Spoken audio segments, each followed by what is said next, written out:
जोरदार स्वागत है आपका टीचर प्लानिंग पॉइंट प्लेटफॉर्म पे। और आप सभी सीटेट के अभ्यर्थियों को मेरी शुभकामनाएं। देखिए, जो सीटेट का एग्जाम है बिल्कुल नज़दीक है, पास है, इसलिए आपको कम समय में बेहतर तैयारी करना है।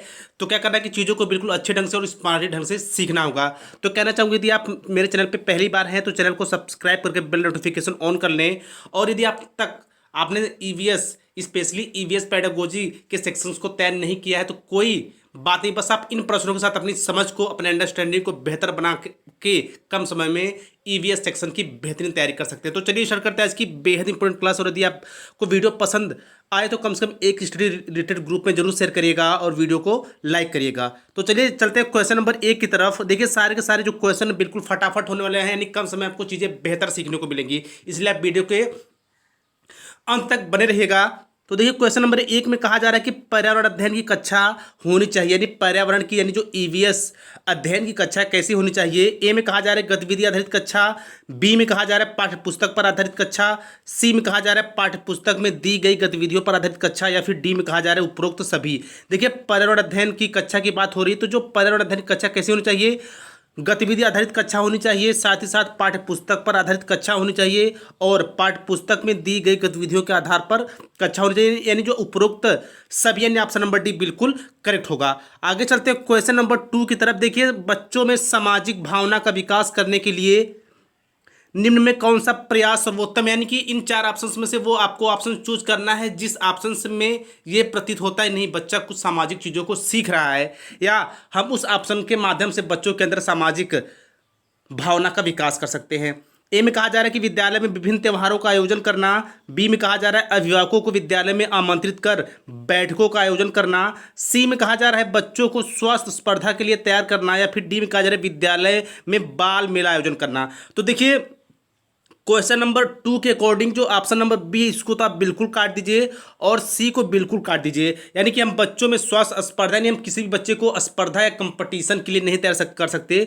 तो बचे 2 ऑप्शन जिसमें आपको चूज करने की बेस्ट ऑप्शन कौन है। तो जो बचा ऑप्शन ए है कि विद्यालय में विभिन्न त्योहारों का आयोजन करना, और बी में कहा जा रहा है कि विद्यालय में बाल मेला का आयोजन करना। तो जो सबसे परफेक्ट ऑप्शन है वो है ऑप्शन नंबर डी, यानी कि विद्यालय में बाल मेला का आयोजन करना। देखिए, बाल मेला आयोजन करने से इफेक्ट क्या पड़ेगा बच्चों के ऊपर कि वो चीज़ों को बिल्कुल नज़दीक से और वार्तालाप के जरिए चीज़ों को अच्छे ढंग से सीख पाएंगे और उसके उनके अंतर्गत सामाजिक भावना का विकास अच्छे ढंग से हो पाएगा। सो ऑप्शन नंबर डी बिल्कुल करेक्ट है। तो आगे चलते हैं क्वेश्चन नंबर 3 की तरफ। देखिए, एक शिक्षिका तनावग्रस्त बच्चे की पहचान कर सकती है, यानी एक शिक्षिका है वो तनावग्रस्त बच्चे की पहचान कर सकती हैं जब बच्चा निम्नलिखित व्यवहार प्रदर्शित करता है। यानी कि ये जो 4 ऑप्शन है, इन 4 ऑप्शन में से आपको वो ऑप्शन चूज करना है जो तनावग्रस्त बच्चे की पहचान करता हो। ए में कहा जा रहा है कि पढ़ाई में पूर्ण एकाग्रता, बी में कहा जा रहा है कि बहुत बात करना, सी में कहा जा रहा है अति सक्रियता, और डी में कहा जा रहा है कि आक्रामक व्यवहार। देखिए, तनावग्रस्त बच्चे की बात हो रही है, तो जो तनावग्रस्त बच्चा होगा वो बिल्कुल पढ़ाई में पूर्ण एकाग्रता बिल्कुल नहीं दिखाएगा, बहुत बात करना बिल्कुल नहीं करेगा, अति सक्रियता बिल्कुल नहीं रहेगी। बट जो ऑप्शन नंबर डी यानी कि आक्रामक व्यवहार, यानी कि उसका जो रवैया होगा वो गुस्सैल टाइप का होगा, इसलिए जो ऑप्शन नंबर डी है बिल्कुल सही है। यानी कि जो बच्चा का व्यवहार कैसा होगा, आक्रामक व्यवहार होगा। आगे चलते हैं क्वेश्चन नंबर 4 की तरफ। देखिए, वायु हर जगह है, यह एक लेसन है, प्रकरण पर पढ़ाते समय यहाँ पे होगा। एक शिक्षक विद्यार्थियों में निम्नलिखित प्रश्न पूछता है, यानी कि जो एक शिक्षक हैं वो विद्यार्थियों से वायु हर जगह है प्रकरण पढ़ाते समय क्या प्रश्न पूछते हैं। प्रश्न 1 पूछते हैं कि क्या मृदा में वायु है, दूसरा पूछते हैं क्या पानी के अंदर वायु है, तीसरा पूछते हैं क्या हमारे शरीर में वायु है, या फिर चौथा पूछते हैं क्या हमारी हड्डियों में वायु है। तो देखिए, कह रहा है कि शिक्षक शिक्षार्थियों में निम्नलिखित में से कौन सा कौशल विकसित करने का प्रयास कर रहा है। यानी कि ये जो 4 क्वेश्चन है इसके माध्यम से जो अध्यापक हैं वो बच्चों के अंदर कौन सा कौशल विकसित करने का प्रयास कर रहे हैं। तो इसके ऑप्शन आप देख लीजिए। ए में कहा जा रहा है चिंतन कौशल, बी में कहा जा रहा है संवेगात्मक कौशल, सी में कहा जा रहा है अवलोकन कौशल, डी में कहा जा रहा है वर्गीकरण कौशल। तो देखिए, जो ऊपर के 4 ऑप्शंस के माध्यम से जो अध्यापक है वो बच्चों के अंदर चिंतन कौशल का विकास करने का प्रयास कर रहे हैं। देखिए, जैसे ही हम बच्चों के सामने प्रश्न पूछते हैं तो बच्चा क्या करता है, थिंकिंग करने लगता है और सोचने के उपरांत अपने सवालों के जवाब देता है। यानी कि बच्चों के अंदर जो चिंतन कौशल है उसकी बिल्कुल बेहतरीन ढंग से जो कुशलता है जो शिक्षक है वो प्रयास करने का प्रयास कर रहे हैं। यानी बच्चों के अंदर जो चिंतन संबंधी कुशलता है उसका विकास करने का। आगे चलते हैं क्वेश्चन नंबर 5 की तरफ। देखिए, एक कक्षा में औसत से कम, यानी कि एक कक्षा में औसत से कम वाले 4 विद्यार्थी हैं। औसत से कम मतलब क्या हुआ कि मान लीजिए क्लास में 10 बच्चे हैं, यदि 10 बच्चे में 6 पढ़ने में अच्छे हैं और 4 थोड़े से कमजोर है तो उन्हें क्या कहेंगे, औसत से कम। उन्हें अन्य विद्यार्थियों के समान लाने के लिए निम्नलिखित में से कौन सी व्यूह रचना सबसे प्रभावी होगी। यानी कि जब 10 बच्चे हैं मान लीजिए क्लास में, 10 में से 6 क्या है, बिल्कुल पढ़ने में अच्छे हैं और 4 कमज़ोर हैं, तो ये कहा जा रहा है कि इन चारों को उन 6 के बराबर लाने हैं ताकि जो क्लास हो बिल्कुल प्रभावी और बेहतर हो सके। तो इसके लिए आपको जो सबसे बेहतर ऑप्शन है वो चूज करना है। तो इसके ऑप्शन आप देख लीजिए। ए में कहा जा रहा है कि उसके अधिगम के कमज़ोर क्षेत्रों की पहचान करना और उसके अनुसार सुधारात्मक उपाय उपलब्ध कराना। बी में कहा जा रहा है यह सुनिश्चित करना कि वे नियमित रूप से विद्यालय जा सके या फिर आ सके। सी में कहा जा रहा है उन्हें घर पर करने के लिए अतिरिक्त दत्त कार्य, यहाँ पे होगा दत्त कार्य देना। या फिर डी में कहा जा रहा है उन्हें अगली पंक्ति में बैठाना। देखिए, जब बच्चा अच्छे बच्चों की तरह पढ़ाई में थोड़ा सा कमजोर है, यानी कि औसत दर्जे का बच्चा है, तो जाहिर सी बात उसके लिए हम क्या करेंगे, ऑप्शन नंबर ए, यानी कि उसके अधिगम के कमजोर क्षेत्रों की पहचान करना और उसके अनुसार सुधारात्मक उपाय उपलब्ध कराना। इससे क्या होगा कि जो बच्चे कम औसत वाले हैं वो अच्छे बच्चों की कैटेगरी में आ जाएंगे और अच्छे ढंग से पढ़ने लिखने लगेंगे। तो आगे चलते हैं क्वेश्चन नंबर 6 की तरफ। देखिए, सीमा प्रत्येक पाठ को रटकर तुरंत सीख लेती है, यानी जो सीमा है वो प्रत्येक पाठ को पढ़ के तुरंत सीख लेती है, जबकि लीना चर्चा एवं ब्रेनस्टॉर्मिंग के बाद प्रत्येक पाठ को समझती है। देखिए, ब्रेनस्टॉर्मिंग चर्चा मीन्स क्या हो गया कि बिल्कुल जैसे चर्चा या फिर वार्तालाप करके, समझ के और चीज़ों को बेहतर ढंग से जानबूझ के, ठीक है। तो समझ, यह विकासात्मक सिद्धांत की ओर संकेत करता है। आपको यह बताना है कि जो लीना है वो चीज़ों को जो सीख रही है वो विकासात्मक के किस सिद्धांत की ओर संकेत करता है। तो देखिए, समस्या से विशिष्ट की ओर। बी में कहा जा रहा है निरंतरता, सी में कहा जा रहा है अंतर संबंध, या फिर डी में कहा जा रहा है वैयक्तिक भिन्नता। तो देखिए, जो एक लड़की है वही चीज़ों को रट के सीखती है, वहीं जो दूसरी बच्ची है वो चीज़ों को बिल्कुल चर्चा के माध्यम से सीखती है, बिल्कुल समझ के साथ सीखती है। तो इसके लिए जो ऑप्शन नंबर डी होगा बिल्कुल 110% करेक्ट होगा, क्योंकि जो वैयक्तिक भिन्नता होती है वो सभी बच्चों के अंदर क्या होती है, अलग अलग होती है। देखिए, एक ही क्लास में पढ़ने वाले बच्चे जो होते हैं बिल्कुल पढ़ने में एक समान नहीं होते, चीज़ों के विषय में उनकी जो सोचने का तरीका है एक जैसा नहीं होता। जैसे क्लास में मान लीजिए 10 बच्चे, तो 10 बच्चे जो होते हैं वो चीज़ों को लेकर अपने 10 विचार प्रस्तुत करते हैं, यानी उनको चीज़ों को लेकर समझने का नज़रिया अलग अलग होता है। आगे चलते हैं क्वेश्चन नंबर 7 की तरफ। देखिए, डिस्लेक्सिया मुख्यतः की समस्या के साथ संबंधित है, बोलने और सुनने में, पढ़ने, सुनने और बोलने में। देखिए, मोस्ट इंपॉर्टेंट क्वेश्चन है ये, और इस टाइप का क्वेश्चन हर साल सीटेट के किसी भी सेक्शन में आपको पूछा जा सकता है। जो डिस्लेक्सिया है तो ये बेसिकली होता क्या है, तो ये है ऑप्शन नंबर बी, यानी कि पठन संबंधी विकार जो होता है डिस्लेक्सिया होता है। इसमें जो बच्चा होता है उसे पढ़ने में कठिनाई महसूस करता है, वो अक्षरों के बीच अंतर नहीं कर पाता, इसलिए ऑप्शन नंबर बी बिल्कुल 110% करेक्ट होगा और ये मोस्ट इंपॉर्टेंट क्वेश्चन है। आगे चलते हैं क्वेश्चन नंबर 8 की तरफ। देखिए, प्रयोग और प्रयोगात्मक कार्य करते हुए श्यामा का निष्पादन कक्षा में सर्वश्रेष्ठ होता है, यानी कि जो श्यामा है उसका जो निष्पादन होता है प्रयोगात्मक कार्य करते हुए बेहतर होता है, उसे बहुत सृजनात्मक विद्यार्थी माना जाता है। देखिए, जो सृजनात्मक विद्यार्थी होते हैं वो चीज़ों को एक से कहीं ज़्यादा प्रकार से सोचते हैं, इसलिए वह के द्वारा संकल्पना हो सकती है, आपको ये बताना है। तो देखिए, ए में कहा जा रहा है अपसारी चिंतन, बी में कहा जा रहा है मॉडलिंग, सी में कहा जा रहा है अनुकरण, या फिर डी में कहा जा रहा है अभिसारी चिंतन। देखिए, उसका निष्पादन क्लासरूम में सबसे बढ़िया है, सबसे अच्छा है, तो उसके लिए जो सबसे बेहतर क्या हो सकता है वो आपको चूज करना है। तो देखिए, इसके लिए जो सबसे बेहतर ऑप्शन होगा वो होगा अभिसारी चिंतन। अभिसारी चिंतन में क्या होता है कि जो बच्चे होते हैं बिल्कुल सृजनात्मक होते हैं, यानी वो चीज़ों को एक से कहीं ज़्यादा प्रकार से सोचते हैं, तो अभिसारी चिंतन इज द बेस्ट ऑप्शन। आगे चलते हैं क्वेश्चन नंबर 9 की तरफ। देखिए, एक नवनियुक्त पर्यावरण अध्यापक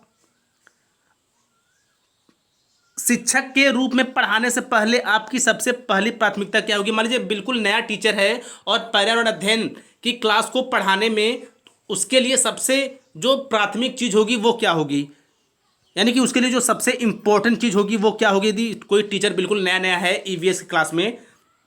तो देखिए, ए में कहा जा रहा है कक्षा में धीमी गति से सीखने वाले विद्यार्थियों की पहचान करना, बी में कहा जा रहा है विद्यार्थियों के लिए पाठ आधारित नोट्स तैयार करवाना, सी में कहा जा रहा है विद्यार्थियों का समाज सांस्कृतिक विवरण तैयार करना, या फिर डी में कहा जा रहा है पहले से पाठ योजना बनाना। तो देखिए, सर बिल्कुल नए हैं ईवीएस क्लास में, तो उनके लिए सबसे प्राथमिक क्या होगा, उनके लिए सबसे प्राथमिकता क्या होगी, वो है ऑप्शन नंबर से, यानी कि शिक्षार्थियों का समाज सांस्कृतिक विवरण तैयार करना है। यानी कि वो पहले सभी बच्चों की पहचान करेंगे, यानी कि सभी बच्चों के सांस्कृतिक बैकग्राउंड से परिचित होंगे कि बच्चा किस कैटेगरी से आता है, चीज़ों को लेकर वो किस तरह समझता है, उसके सोचने का नज़रिया क्या है। उसके उपरांत वो क्लास को स्टार्ट करेंगे तो बच्चे बिल्कुल बेहतर ढंग से सर के साथ लगे रहेंगे चीज़ों को सीखने में, और जो अधिगम होगा बिल्कुल बेहतर और बढ़िया होगा। आगे चलते हैं क्वेश्चन नंबर 10 की तरफ। देखिए, कक्षा 5 की शिक्षिका एक अल्मुनियम फाइल लेती हैं और पानी में डाल देती है एवं देखती है कि वह ऊपर तैरता है। फिर वह फाइल को मरोड़कर जोर से दबाती हैं और फिर से पानी में डालती है तथा शिक्षार्थियों को यह सोचने के कारण देने के लिए कहती हैं कि ऐसा क्यों। देखिए, एक प्रायोगिक कार्य, इसके माध्यम से शिक्षिका बच्चों को क्या बताना चाहती है, समझाना चाहती है, वो आपको चूज करना है।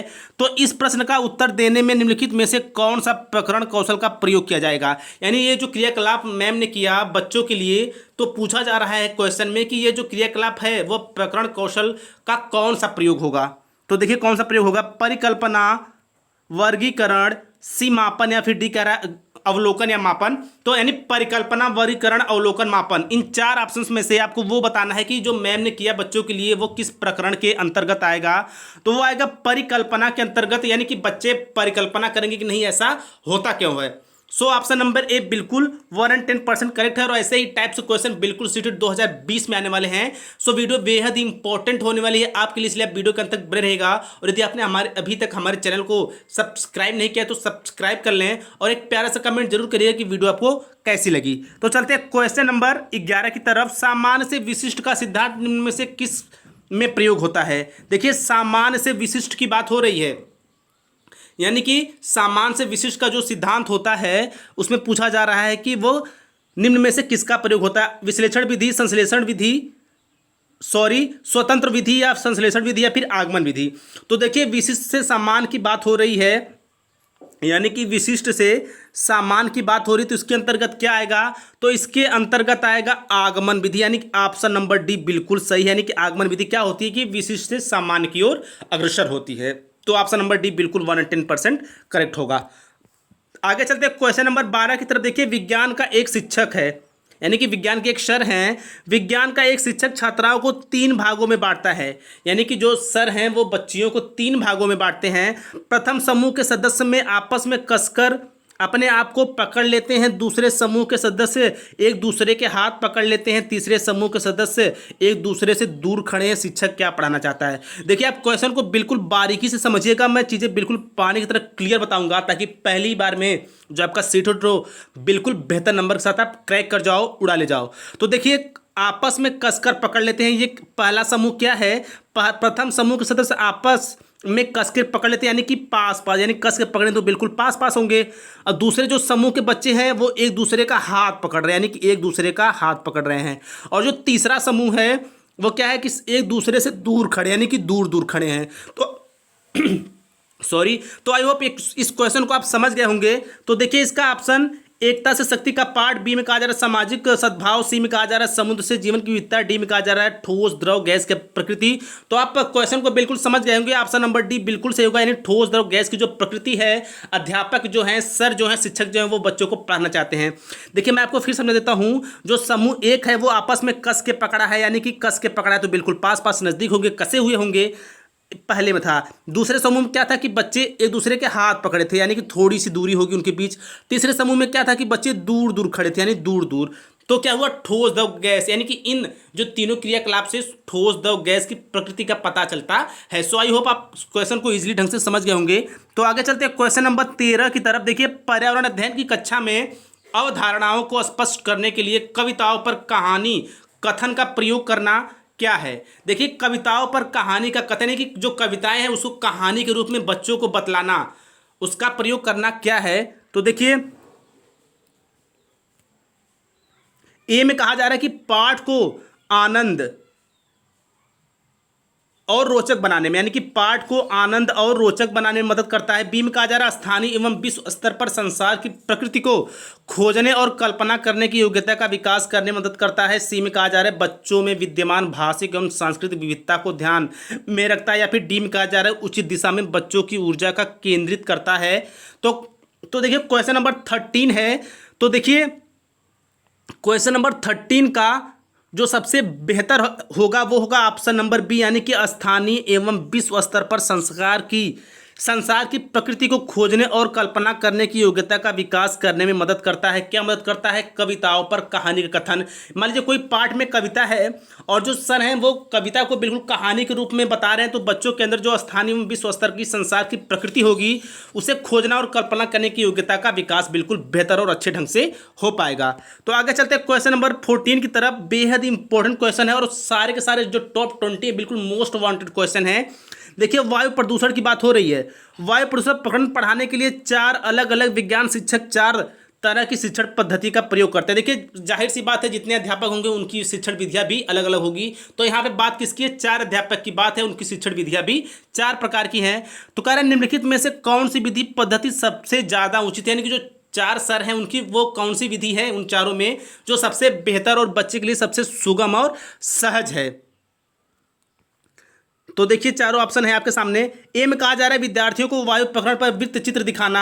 बी में कहा जा रहा है कि विद्यार्थियों से कहना कि वह दीपावली से पहले और बाद में वायु के नमूने इकट्ठे करें, उनकी गुणवत्ता का अध्ययन करते हैं, निष्कर्षों को सारणीकृत करें। सी में कहा जा रहा है विद्यार्थी को पाठ्य पुस्तक में से प्रकरण का सस्वर पठन करने के लिए कहना। डी में कहा जा रहा है कि सभी प्रश्नों के उत्तर लिखवाना। तो देखिए वायु प्रदूषण की बात हो रही है तो वह बच्चे के लिए सबसे बेहतर ऑप्शन क्या हो सकता है? वो है ऑप्शन नंबर बी, यानी कि जो ऑप्शन नंबर बी है, यानी कि विद्यार्थियों से कहना कि वह दीपावली से पहले और बाद में वायु के नमूने इकट्ठे करें और उनकी गुणवत्ता का अध्ययन करते हुए निष्कर्षों को सारणीकृत करें। अच्छा देखिए इस क्रियाकलाप से क्या हो कि बच्चों को सीखने के काफ़ी ज़्यादा अवसर मिलेंगे, वो चीज़ों को अच्छे ढंग से सीख पाएंगे। इसलिए आप ऑप्शन नंबर बी उन 4 अध्यापकों में से जो सबसे बेहतर ऑप्शन है वो है ऑप्शन नंबर बी।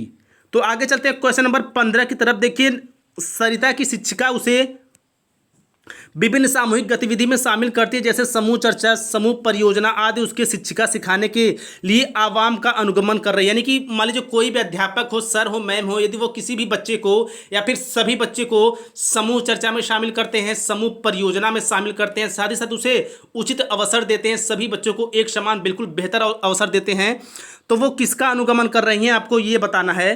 तो देखिए ए में कहा जा रहा है कि प्रतियोगिता आधारित सीखना। बी में कहा जा रहा है कि सामाजिक गतिविधि के रूप में सीखना। सी में कहा जा रहा है मनोरंजन द्वारा सीखना, या फिर डी में कहा जा रहा है भाषा निर्देशित सीखना।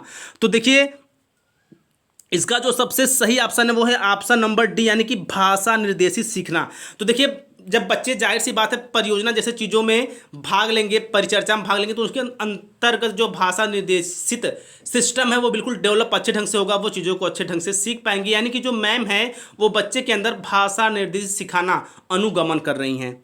तो आगे चलते हैं क्वेश्चन नंबर 16 की तरफ। देखिए ईवीएस की पढ़ाई में कक्षा में प्रश्नोत्तर तकनीकी का सबसे अच्छा उपयोग किसके लिए किया जा सकता है, यानी कि ईवीएस की पढ़ाई में कक्षा में प्रश्नोत्तर तकनीकी का सबसे अच्छा उपयोग किसके लिए किया जा सकता है वो आपको बताना है। तो देखिए ऑप्शन नंबर ए में कहा जा रहा है कि शिक्षार्थियों में सीखने की जिज्ञासा उत्पन्न करने के लिए। बी में कहा जा रहा है प्रयोग की कौशल को बढ़ावा देने के लिए। सी में कहा जा रहा है कक्षा में अनुशासन बनाए रखने के लिए, या फिर डी में कहा जा रहा है विद्यार्थियों का ध्यान आकर्षित करने के लिए। तो देखिए क्वेश्चन क्या कह रहा है, क्वेश्चन में कहा जा रहा है कि ईवीएस की पढ़ाई में कक्षा में प्रश्नोत्तर तकनीकी का सबसे अच्छा उपयोग किसके लिए किया जा सकता है। तो उसके लिए जो सबसे बेहतर ऑप्शन होगा वो होगा ऑप्शन नंबर ए, यानी कि शिक्षार्थियों में सीखने की जिज्ञासा उत्पन्न करने के लिए ईवीएस की पढ़ाई में कक्षा में प्रश्नोत्तर तकनीकी का सबसे अच्छा उपयोग किया जा सकता है। देखिए जैसे ही बच्चे के अंदर बच्चों के सामने जैसे ही हम कोई प्रश्न पूछते हैं तो उनके अंदर क्या होती है, जिज्ञासा उत्पन्न होती है, वो प्रश्नों के उत्तर देने की कोशिश करते हैं, जैसा कि उनके अंदर जो चीज़ों को लेकर जैसी समझ होती है। तो आगे चलते हैं क्वेश्चन नंबर 17 की तरफ। देखिए पर्यावरण अध्ययन की एक शिक्षिका निम्नलिखित कारणों से अपनी कक्षा का प्रारंभ कुछ मुख्य प्रश्न पूछते हुए करती हैं। बेहद इंपॉर्टेंट क्वेश्चन है ये। और देखिए पर्यावरण अध्ययन की एक शिक्षिका निम्नलिखित कारणों से अपनी कक्षा का प्रारंभ कुछ मुख्य प्रश्न पूछते हुए करती हैं। सबसे कम प्राथमिकता वाला कारण कौन सा हो सकता है। देखिए नहीं वाले क्वेश्चन बिल्कुल ट्रेंडी क्वेश्चंस होते हैं मेरे भाई, इसलिए आप चीज़ों को बिल्कुल बेहतर ढंग से समझिएगा। और जो टॉप 20 है बिल्कुल टॉप 50 क्वेश्चंस के बराबर है, यानी कम समय में आपको चीज़ें बिल्कुल बेहतर मिलने वाली हैं। यानी कि जो आपको सीटेट पहली बार में बिल्कुल बेहतर नंबर के साथ क्रैक करना है, और स्पेशली ईवीएस वाले सेक्शन में आपको 30 में 30 लाने हैं। तो देखिए इसके ऑप्शन देख लीजिए, जो सबसे कम वाला आपको ऑप्शन बताना है तो निगेटिव वाला, यानी शिक्षार्थियों के चिंतन उद्दीप्त किया जा सकता है। बी में कहा जा रहा है कि प्रश्न विद्यार्थी में उत्सुकता जगाते हैं। सी में कहा जा रहा है प्रश्न प्रकरण को संदर्भ परक बनाने में मदद करता है, या फिर डी में कहा जा रहा है शिक्षार्थियों का चिंतन सीमित किया जा सकता है। तो देखिए जो शिक्षिका हैं उनके हिसाब से जो सबसे कम महत्वपूर्ण है वो है ऑप्शन नंबर डी, यानी कि शिक्षार्थियों का चिंतन सीमित किया जा सकता है। यह जो चीज़ है बिल्कुल अमहत्वपूर्ण यानी महत्वपूर्ण नहीं है। क्वेश्चन नंबर 18 की तरफ चलेंगे। प्रेक्षण विधि की सीमाएं हैं। देखिए प्रेक्षण विधि की सीमाएं की बात हो रही है। ए में कहा जा रहा है कि यह मित यानी कि यह विधि मितव्ययी नहीं है। बी में कहा जा रहा है कि इस विधि में प्रेक्षण सूक्ष्मता से न करने पर प्राप्त परिणाम अधिक वैध में विश्वसनीय नहीं होता। सी में कहा जा रहा है इस विधि से व्यक्ति के आंतरिक व्यवहारों का अध्ययन संभव नहीं है। और डी में कहा जा रहा है उपरोक्त सभी। तो प्रेक्षण विधि की सीमा यानी उपरोक्त जो सभी यानी ऑप्शन नंबर डी बिल्कुल करेक्ट है, यानी कि इसके अंतर्गत यह विधि मितव्ययी नहीं है। साथ ही साथ इसमें जो वैध रिजल्ट आते हैं वो विश्वसनीय नहीं होते हैं, और इसके साथ ही साथ इस विधि से व्यक्ति के आंतरिक व्यवहारों का अध्ययन संभव नहीं है, यानी उपरोक्त ऑप्शन नंबर डी बिल्कुल सही है। क्वेश्चन नंबर 19 की तरफ चलते हैं। निरीक्षण विधि की विशेषता नहीं है। अभी आपने ऊपर देखिए, आपने ऊपर क्या देखा, प्रेक्षण विधि, अब आगे निरीक्षण विधि। देखिए आप डिफरेंस समझिएगा चीज़ों को बिल्कुल बेहतर ढंग से। ए में कहा जा रहा है यह एक मनोवैज्ञानिक विधि है। बी में कहा जा रहा है यह प्रत्यक्ष अनुभव पर आधारित विधि है। सी में कहा जा रहा है यह बाल केंद्रित विधि है। डी में कहा जा रहा है यह विधि विभिन्न सर्वेक्षणों द्वारा बनाई गई है। बात किसकी हो रही है, निरीक्षण विधि की बात हो रही है। तो निरीक्षण विधि के लिए जो सबसे बेहतर ऑप्शन है वो है ऑप्शन नंबर डी, यानी कि यह विधि विभिन्न सर्वेक्षणों द्वारा बनाई जाती है। देखिए इसके नाम से ही स्पष्ट है निरीक्षण विधि। और बहुत से ऐसे मेरे भाई होंगे जो जल्दबाजी में बाल केंद्रित विधि पर टिक कर देंगे। तो देखिए चीज़ें बिल्कुल सहज हैं, बस आपको बेहतर ढंग से समझने नहीं, आपको क्वेश्चन के मूड को समझने। यदि आप क्वेश्चन के मूड को समझ लेते हैं मेरे भाई, तो आप क्वेश्चन को इजीली सॉल्व कर लेंगे और आपका जो स्कोर होगा बिल्कुल 130 प्लस के अबव होगा। देखिए निरीक्षण विधि की बात हो रही है तो इसके नाम से स्पष्ट निरीक्षण विधि, तो यह विधि विभिन्न सर्वेक्षणों द्वारा बनाई गई है। आगे चलते हैं क्वेश्चन नंबर 20 की तरफ। देखिए पर्यावरण शिक्षा में समस्या समाधान विधि गुण है। पर्यावरण शिक्षा में समस्या समाधान विधि का गुण है लक्ष्य केंद्रित विधि, सृजनात्मक विधि। सी में कहा जा रहा है चयनात्मक विधि, या फिर डी उपरोक्त सभी। तो इसका जो सबसे करेक्ट आंसर है वो है उपरोक्त सभी, यानी ऑप्शन नंबर डी 110% करेक्ट है। देखिए पर्यावरण शिक्षा में समस्या समाधान विधि का गुण क्या है, वो है लक्ष्य केंद्रित, सृजनात्मक और चयनात्मक। ऑप्शन नंबर डी बिल्कुल करेक्ट होगा। सो आई होप ये वीडियो आपको जरूर पसंद आया होगा, और ऐसे ही बेहतरीन वीडियोज़ के लिए हमारे चैनल टीचर प्लानिंग पॉइंट को सब्सक्राइब कर लें और बेल नोटिफिकेशन ऑन कर लें, ताकि ऐसी बेहतरीन वीडियोज़ आपको मिलती रहें। सो इसी तरह स्वस्थ व्यस्त और मस्त रहिए। मिलते हैं नेक्स्ट पार्ट में। जय हिंद, जय भारत।